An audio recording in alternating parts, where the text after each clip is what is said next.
Olha, é muito chato, é muito difícil falar de moda. Eu não gosto, não. Primeiro porque eu não gosto de moda. Eu sempre acho moda um negócio de gente pouco inteligente. Né? Porque moda quer dizer o quê? É eu ir na cabeça dos outros. Né? Todo mundo está fazendo, eu vou fazer também.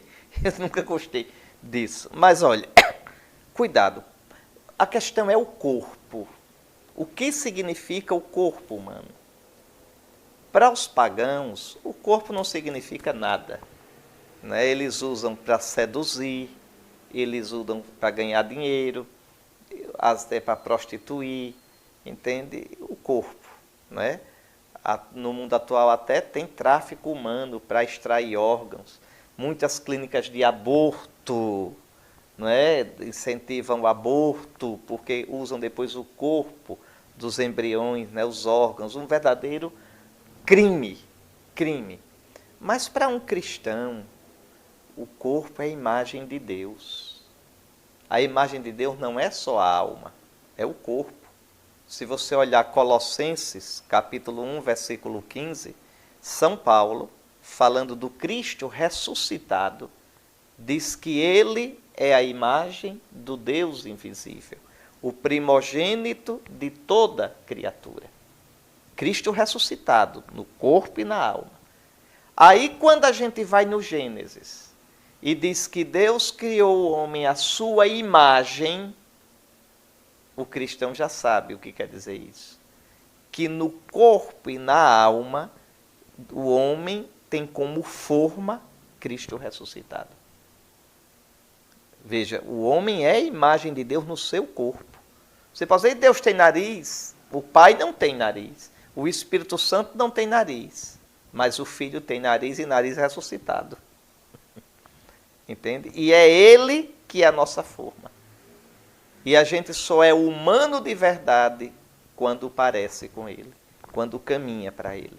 Então, São Paulo diz que o corpo é para o Senhor e o Senhor é para o corpo. Né? O corpo é interessante, é instrumento de salvação. Tertuliano, no século III, dizia, veja, o corpo é banhado com a água e a alma é purificada. O corpo é ungido na crisma e a alma é fortificada. O corpo se nutre da Eucaristia e a alma é alimentada. Então, nosso corpo, ele é destinado à salvação. Ele vai ressuscitar um dia.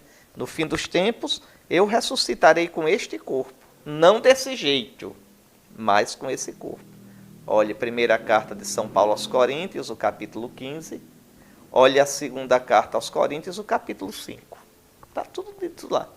Então, eu devo honrar o meu corpo. Não é? Aí devo honrar cuidando dele, não é?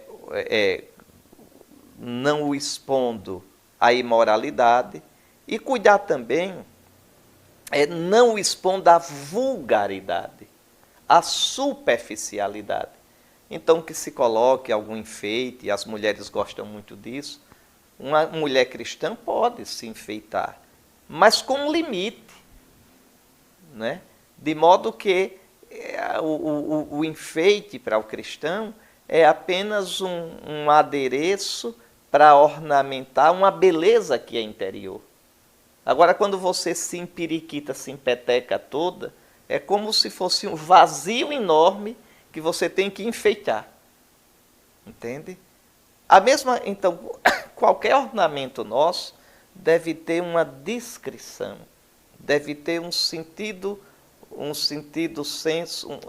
justo senso de medida, de bom senso. E quando esses enfeites são permanentes, aí a coisa complica. Por exemplo, a tatuagem, né? A tatuagem, ela é permanente. A mim me dá muita pena, não julgo ninguém não, mas me dá muita pena ver um corpo todo tatuado. Primeiro, para mim é feio, para mim isso. Né? E segundo, me dá pena, porque mostra que aquela pessoa, e aí não tem jeito, mostra que aquela pessoa, ela não entendeu o significado cristão do corpo. É como se o corpo dela fosse uma coisa que eu posso dispor dele como quiser. É uma propriedade minha. Não é assim. Primeiro, o corpo sou eu, é parte de mim. Como é que eu vou então meter uma tatuagem ou de coisas, ou de pessoas, ou de nomes, uma coisa que é permanente? Tá certo? E depois ainda tem isso, porque agora o corpo está todo esticadinho. E quando começar a engelhar? Quando aquele super tubarão virar um lambari?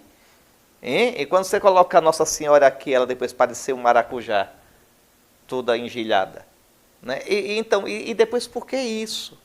Né? A gente não devia ter nada de permanente no nosso corpo por enfeite. Nada, nada, nada. Porque o corpo é para o Senhor. Então, né? Uma tatuagenzinha pequenininha. Bom, se você gosta, eu não vou brigar por isso, não vou dizer que é pecado, mas isso eu digo, é uma consciência frágil e errônea do sentido cristão do corpo. Um conselho, evite fazer essas coisas. E a Virgem Maria e Cristo, não. Virgem Maria e Cristo, traga no coração. No coração. Se quer trazer uma medalha, uma coisa, tudo bem. Mas no corpo, não. Não faça isso, não. É isso que eu posso dizer. Há alguns anos atrás, nós gravamos uma resposta católica a respeito da tatuagem. E dissemos que a tatuagem em si, ela não é imoral, mas são alguns fatores externos que tornam a tatuagem imoral. Bom, algumas pessoas disseram que não, padre, não é verdade.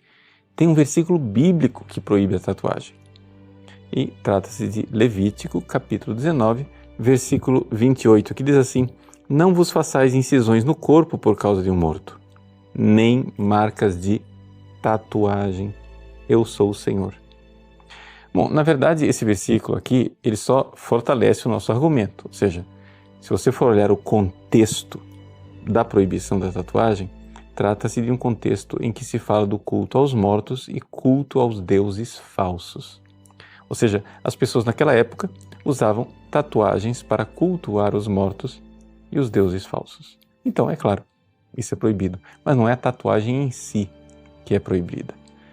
Além disso, se você for olhar no contexto mais amplo, você vê algumas proibições, como por exemplo, não aparar a barba. No entanto, todos nós aparamos a barba, desde que não seja um culto a um deus falso. E outras coisas que são simplesmente cerimoniais, ou seja, leis que foram abolidas com o Novo Testamento, como por exemplo a proibição de se usar roupa com 2 tipos de fios diferentes. Bom, a minha batina ela é feita de poliéster e de lã, nem por isso eu deixo de usá-la, não é verdade? Bom, mas eu gostaria de aqui contribuir com os pais que querem fazer os seus filhos pensar bem antes de fazer uma tatuagem. Trata-se de uma reflexão e de um diálogo muito importante e necessário com os filhos, as filhas. Por quê?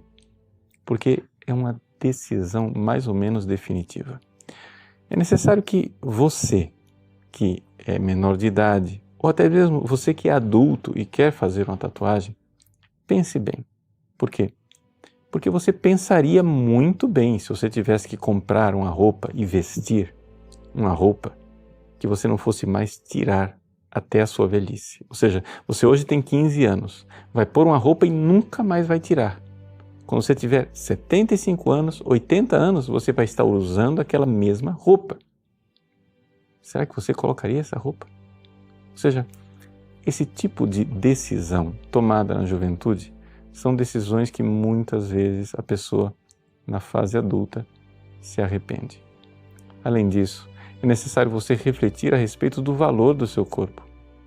Por exemplo, se você comprasse um carro caríssimo, uma Ferrari, você colocaria um adesivo numa Ferrari? Eu acho que não. Pois bem, o seu corpo vale mais do que uma Ferrari. Então, não vá adesivando o seu corpo tão facilmente. Mas se depois de refletir muito, de pensar, de rezar, você adulto decide, não, eu quero fazer uma tatuagem, então pense naquilo que torna a tatuagem imoral. São 2 pontos importantes para você refletir: o tipo de tatuagem e a extensão. O tipo de tatuagem quer dizer o seguinte: você não pode mandar tatuar coisas que sejam claramente anticristãs. Por exemplo, símbolos satânicos, coisas eróticas, pornográficas, símbolos de outras religiões, sincretismo religioso, tudo isso é claramente imoral e proibido. Então, muito cuidado com alguns símbolos que você não sabe o significado, né? Pesquise bem e veja bem o que é que você vai mandar estampar no seu corpo. Além disso, a questão da extensão, ou seja, fazer a tatuagem que seja excessiva, que cubra o corpo inteiro, é algo que claramente atenta contra a virtude da temperança. Além disso, pense seriamente antes de fazer uma tatuagem em lugares extremamente visíveis, especialmente no seu rosto. Por quê? Porque o rosto é a expressão da alma. Como é que você vai, por exemplo, expressar alegria se você mandar tatuar uma lágrima no seu rosto? Você fica ali comprometido definitivamente com uma coisa que certamente é possível que você se arrependa. Então, muita prudência ao tomar essas decisões que são definitivas. E, além disso, além de se perguntar se uma coisa é moral ou imoral, para você que realmente está no caminho cristão buscando a santidade, se coloque diante de Deus e pergunte assim: será que os santos mandariam tatuar o seu corpo? O que é que os santos realmente fariam? Qual é a verdadeira vontade de Deus? Ou seja, o que é que eu posso fazer para agradar a Deus e não somente a mim? Olha, a primeira coisa é entender bem qual é o sentido da sexualidade. Não é que a sexualidade ela tem um sentido positivo. A sexualidade ela é a expressão de amor, ela é a expressão de uma entrega. E só quando a sexualidade é vivida assim, ela realiza. Porque o sexo não é tudo. Imagine uma pessoa que busque o prazer sexual, ela vai querer sempre mais, mais, mais, mais. E aí ela chega em dois pontos interessantes. Interessantes, quer dizer, desgraçados. O primeiro ponto é que o próprio organismo já não consegue mais dar isso que ela quer. Porque tem um limite. Veja, é uma frustração danada.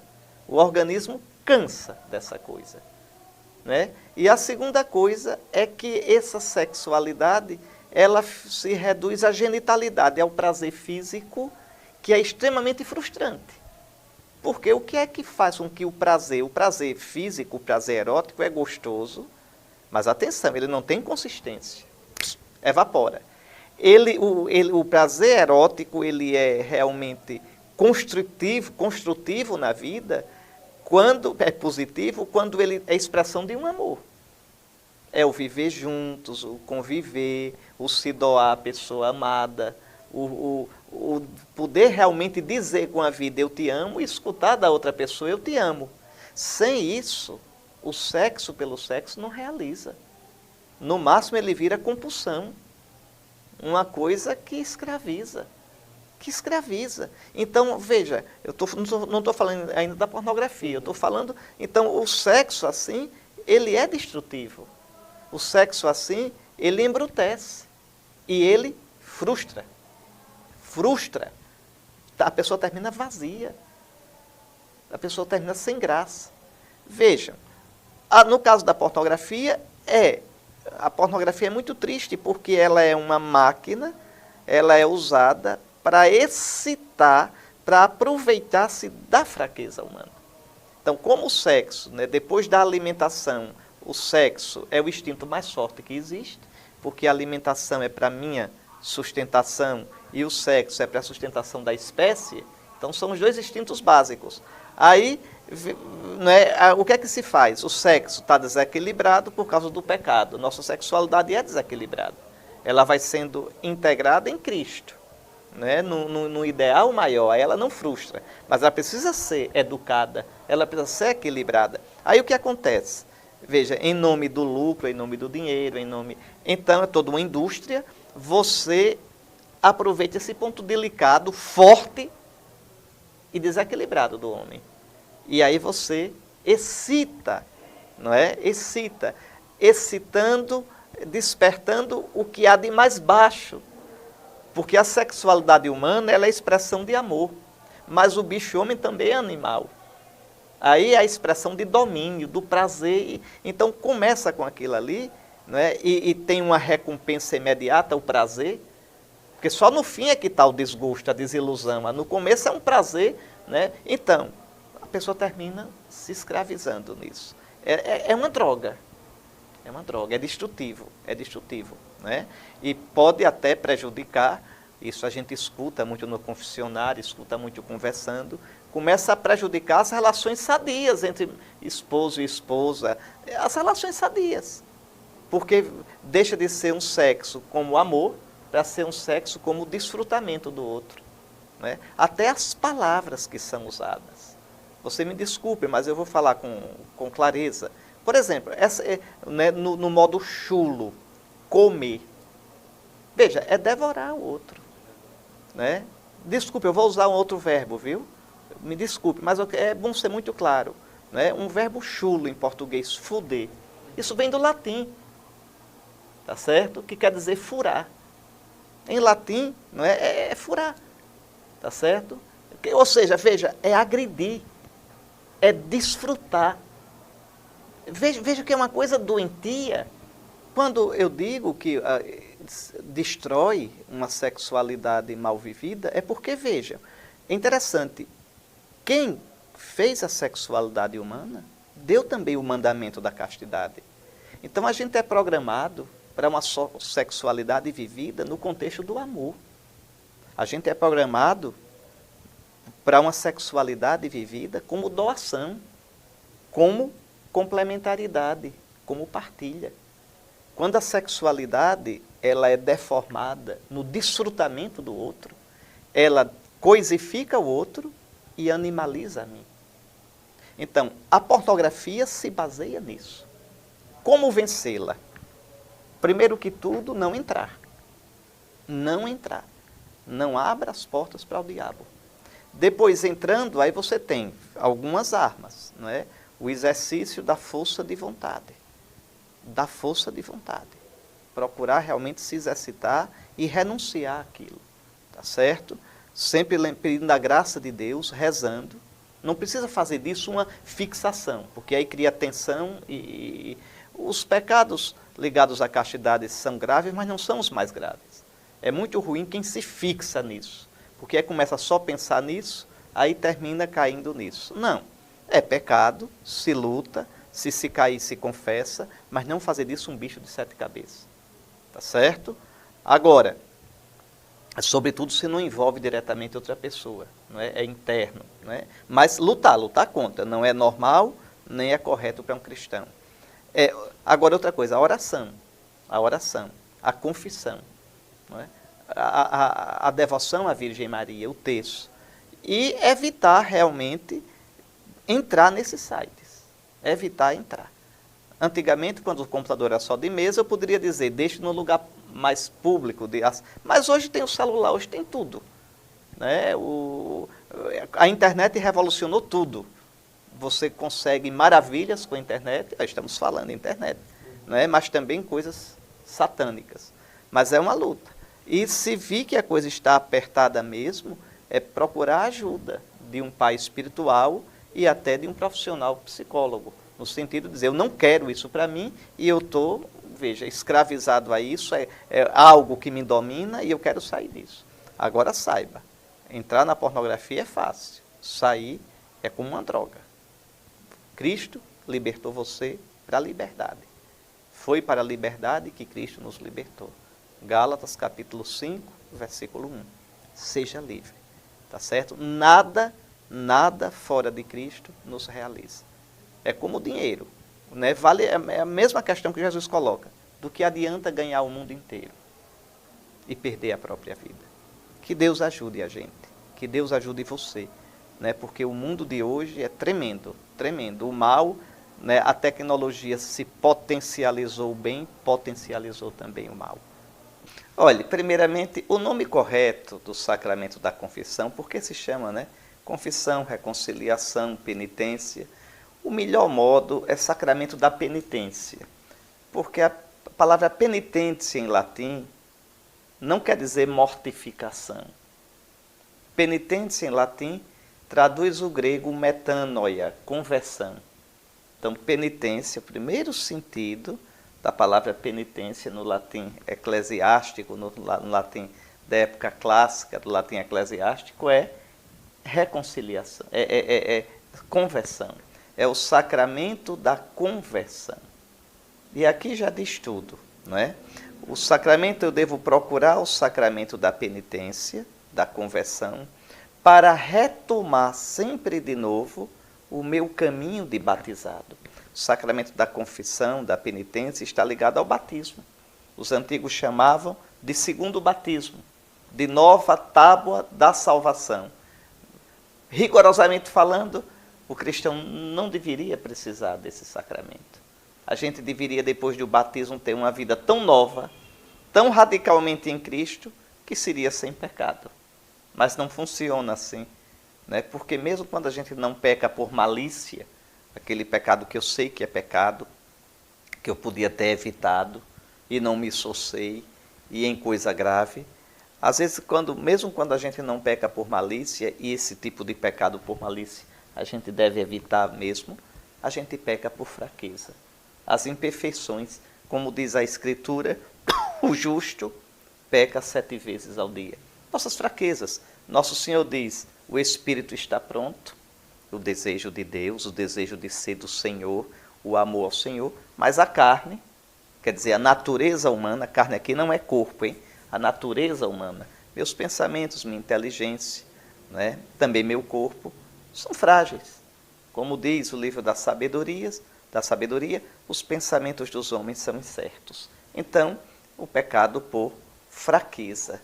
E aí, esses pecados graves ou leves, mortais ou veniais, vão minando, corroendo o meu caminho batismal, o meu caminho de conversão a Cristo. Então, eu preciso voltar sempre a me converter a Cristo, a ser fiel àquela opção fundamental que eu fiz. Eu estou dizendo isso logo no começo, porque isso já explica muita coisa, gente. Então, a confissão não é qualquer pecadinho que eu cometa, eu corro para me confessar. E, rigorosamente, não precisaria confessar-se mais de uma vez por mês. Não é? Nem mesmo uma vez por mês. Agora, se uma pessoa sente necessidade de mensalmente, porque quer ter uma vida espiritual mais regrada, tem leigos que têm essa, não é? E até religiosos. Então, a confissão mensal é possível, sim. Mais de uma vez por mês, se não for um pecado grave, é um pouco demais, não é? Então, a confissão não deve ser para a gente contar pecados leves. O que é que faz um pecado ser grave ou leve? A matéria, o grau que eu tinha de consciência e o grau que eu tinha de liberdade. Então, a matéria, roubar um pirulito, não é como roubar dinheiro que ia para um hospital ou para a escola do povo pobre. Não é? Você ter visto uma cena picante que eu sabia que era inconveniente, não tem a gravidade de adulterar. Tá certo? Dar um tapa em alguém não tem a gravidade de matar. Então, primeiro a matéria. A matéria diz se o pecado é grave ou se o pecado é leve. Outra coisa que diz se o pecado é grave ou é leve é a minha consciência. Eu tinha consciência da gravidade desse pecado e eu fiz. Então, isso é uma coisa muito séria. Tá certo? E a outra coisa, as circunstâncias. Eu fui livre? Eu não fui livre? Eu lutei? Eu não lutei? Eu tentei de verdade e fraquejei? Ou eu disse, a vida é minha, eu faço como eu quero? Então, isso disse, o pecado é grave ou leve. Não é que tem uma tabelinha, tem esses 3 elementos. Então, quando um pecado é leve e você cometeu por fraqueza, no ato penitencial da missa, no sacramento da Eucaristia, esse pecado é perdoado. Até num ato de contrição sincero que você faz, pedindo perdão a Nosso Senhor, não é? Arrependido, reza o Salmo 50, o Salmo 129, um dos salmos penitenciais da igreja. Não precisa ir correndo se confessar, porque tem que ter muito cuidado, viu, Guto? Com o escrúpulo, que é aquela fixação no pecado, tudo é pecado, tudo. Não. Cuidado, o centro da nossa vida cristã não é o pecado, é Deus, o Pai, que na força do Espírito nos salva em Jesus Cristo, nosso Senhor. Deus sorri para a gente, não é um Deus carrancudo. O nosso relacionamento não é com uma lei fria, é com alguém que nos ama. Então, agora, confessar os pecados. Agora, quando você for se confessar, você faz um exame de consciência bem feito. Aqui já começa a sua confissão. Um exame de consciência bem feito. É bom começar pedindo a luz do Espírito Santo, ler um trecho da Palavra de Deus e perguntar: meu relacionamento com Deus, meu relacionamento com os outros, meu relacionamento comigo mesmo, meus talentos, meu aperfeiçoamento humano, meus instintos, essas coisas todas. Depois, veja, eu escolho para confessar aquilo que é mais grave, aqueles pecados que são mais recorrentes, que são minhas tendências de estimação. Os pecadinhos mais leves, no próprio ato de contrição que você vai fazer depois do exame de consciência, no próprio pedido de perdão, antes de se confessar, você vai se confessar porque está arrependido. Então, eles já são perdoados. Eles já entram, desculpe a expressão, no pacote, tá certo? Então, não precisa. Ah, mas eu vou esconder pecado. Não, porque o pecado que é mais grave, você não consegue esquecer dele. Ele fica aqui e você sabe que tem que confessar. Então, confessa os pecados mais graves. Querendo, pode confessar os pecados mais veniais. Mas o mais importante são os pecados mais graves e os pecados mais recorrentes, que são mais o eixo da minha personalidade. Então, um exame de consciência bem feito, a confissão sincera, sem querer esconder o pecado. Não é? Também não precisa os detalhes todos, a não ser que o padre, para esclarecer, para entender melhor as circunstâncias, ele pergunte. Não é por curiosidade, que quer bisbilhotar, não, é porque ele quer entender melhor as circunstâncias para aconselhar melhor. Então, o exame de consciência, não é? O arrependimento sincero, a confissão e depois o cuidado com o ato de contrição e a penitência que o padre der. E, claro, no arrependimento, o esforço para não mais incorrer naquele pecado. É isto.